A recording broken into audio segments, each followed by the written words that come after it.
सृष्टि बचपन से ही दिखने में सुंदर नहीं थी, लेकिन अमीर बाप की बेटी सृष्टि पर उसकी माँ जान छिड़कती। मेरी बेटी कितनी प्यारी है, भगवान सबको सृष्टि जैसी बेटी दे। सृष्टि धीरे धीरे बड़ी होती है। एक दिन सृष्टि की सहेली कहती है, तू दिखने में कितनी अजीब सी है, लेकिन मैं जानती हूँ हम सब में सबसे अच्छी शादी तो तेरी ही होगी। तेरे पापा अमीर जो है। और बता नहीं सकते यार, दहेज तो हर कोई देता है, ये क्या ज्यादा ले जाएगी अपने पति के लिए? अरे बड़े शहर में कोठी है इसके पापा की। अरे पापा की है ना, कौन सी इसकी है? इसकी होती तब तो कोई भी लड़का इससे शादी कर लेता। अरे पापा की मतलब पापा की है तो मेरी ही है ना? किसने कहा? अब तेरी तो तब होगी ना जब तेरा भाई ना हो।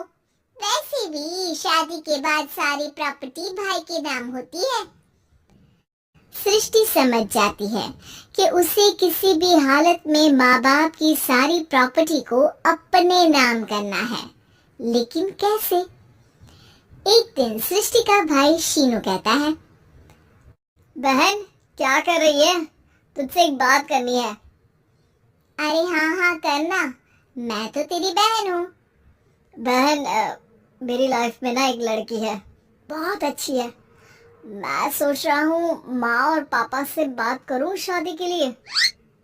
सृष्टि को समझ में आ जाता है कि भाई की शादी होते ही भाभी उसे एक दिन भी घर में बर्दाश्त नहीं करेगी। क्या बात है भाई, बताना कौन है वो?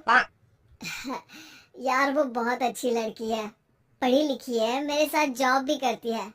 बस एक प्रॉब्लम है। प्रॉब्लम? क्या प्रॉब्लम है भाई? यार वो शादीशुदा है, लेकिन उसके पति ने उसे सिर्फ इसलिए छोड़ दिया क्योंकि उसके माँ बाप दहेज नहीं दे पाए। सृष्टि ये सुनकर न जाने क्यों खुश हो जाती है। अरे भाई तो क्या हुआ, लड़की तुझे तो पसंद है ना? शीनू को लगता है कि बहन उसे समझ रही है। वो इस बात से अनजान होता है कि उसकी बहन की मंशा पूरा घर हड़पने की है। सृष्टि अपनी माँ से कहती है, मम्मी मुझे तो बहुत चिंता है, पता है शीनू क्या कर रहा है? अरे क्या कर रहा है, वो तो काम पर जाता है और वापस घर आता है। नहीं ना माँ, वो यही तो नहीं कर रहा, बाकी सब कर रहा है। आपको पता है उससे प्यार है, और वो भी एक शादीशुदा लड़की से। ये क्या हो गया, मैं सोसाइटी में क्या मुंह दिखाऊंगी? अरे तेरे पापा तो यही कहेंगे कि मैंने ही उसे बिगाड़ दिया है। माँ देखो, मेरी बात मानो, पापा पर भी विश्वास करने की जरूरत नहीं है। अब आप ही बताओ, पापा इतनी देर घर के बाहर रहते हैं क्यों, बोलो? अरे बेटा वो तो नौकरी करते हैं ना। तू बहुत भोली है माँ, पापा का ऑफिस तो 7 बजे खत्म हो जाता है, लेकिन देखो कितनी देर से आते हैं। अरे नहीं नहीं बेटा, ऐसी कोई बात नहीं है।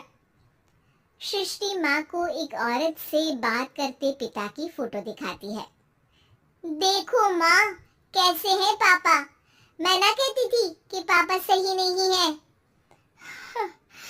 मैं तेरे पापा से बात करूंगी, दे फोटो मुझे। ओ माँ, वो तो डिलीट हो गई। लेकिन चल, तूने तो देख लिया ना, पापा से बाद में बात कर लेना। और हाँ, मेरा नाम बिल्कुल मत लेना, हाँ माँ? अब क्या था, सृष्टि की माँ और पिता के बीच झगड़ा होना शुरू हो जाता है। सृष्टि के मन में क्या चल रहा था कोई नहीं जानता था। एक दिन, माँ सृष्टि के लिए एक लड़का देखा है, वो लोग शाम को उसे देखने आने वाले हैं। और हाँ माँ, एक खुशखबरी, मैं और पापा मिलकर एक नया बिजनेस ट्राई कर रहे हैं। शाम को लड़का आता है, सांवले रंग का। सृष्टि को तो बिल्कुल भी पसंद नहीं आता। लड़की की माँ कहती है, लड़की का चेहरा तो कोई खास नहीं, लेकिन अगर मेरे बेटे को आप लोग सेटल कर दें तो मैं उसकी शादी आपकी बेटी से करवा दूं। सृष्टि को लड़का बिल्कुल पसंद नहीं था। उसे भाई पर गुस्सा आ जाता है। लड़के वालों के जाने के बाद कहती है, माँ देखा शीनू मेरे लिए कैसा लड़का लेकर आया, न दिखाने लायक न सुनने लायक, सेटल भी नहीं, वो भी हम करे। अरे माँ मैं जानती हूँ ये मेरी शादी किसी भी घर में क्यों करवाना चाहता है। अरे कैसी बात कर रही है बहन, तूने तो देखा ना, लड़के को मैंने ही मना कर दिया तुझसे शादी के लिए। जिसने लड़का बताया था उसने उसकी बहुत तारीफ की थी। बात आई गई हो जाती है, लेकिन सृष्टि का मन शांत नहीं होता। क्या करूं कुछ समझ में नहीं आ रहा। मेरी शादी हो गई तो ये लोग पूरी प्रॉपर्टी शीनू के नाम कर देंगे, मेरे हाथ तो कुछ लगेगा ही नहीं। तभी सृष्टि को आइडिया आता है। वो किसी वकील को फोन करती है। जी देखिए, अगर आपके मम्मी पापा का तलाक हो जाता है तो आपके पिता की आधी प्रॉपर्टी आपकी माँ के नाम हो जाएगी, फिर उसे वो किसी को भी दे सकती है। सृष्टि अब माँ को बेटे के खिलाफ भरती है। माँ शीनू पर नजर रखा करो, वो जिस लड़की के प्यार में है ना वो शादीशुदा है। यहाँ आएगी सारा पैसा रुपया जमीन जायदाद सब भड़क लेगी। पापा का भी हाल तुमसे छुपा नहीं है। ऐसा ना हो कि मैं और आप एक दिन सड़क पर भीख मांगे। हे भगवान, मैं तो जीते जी मर जाऊंगी अगर ऐसा हो गया तो। ऐसा हो गया नहीं माँ, ऐसा ही होगा। अभी समय है, आगे का सोच लो। मैं तो कहती हूँ पापा से आधी प्रॉपर्टी लेकर अलग हो जाओ। पापा की आधी प्रॉपर्टी भी हम लोगों को अगर मिल जाती है ना तो अगले 7 जन्म सफल समझो। बेचारी माँ बेटी के कहने पर पति से तलाक लेकर अलग हो जाती है। सृष्टि अब पैसों से गाड़ी और अपने दूसरे महंगे शौक पूरे करने लगी। उसके दोस्त भी उसके पैसे इस्तेमाल करते। सृष्टि, कल तुम कहाँ थी? मैं सारा दिन घर पर अकेली थी। तो मैं क्या करूं? मैंने ठेका तो नहीं लिया है ना तुम्हें संभालने का।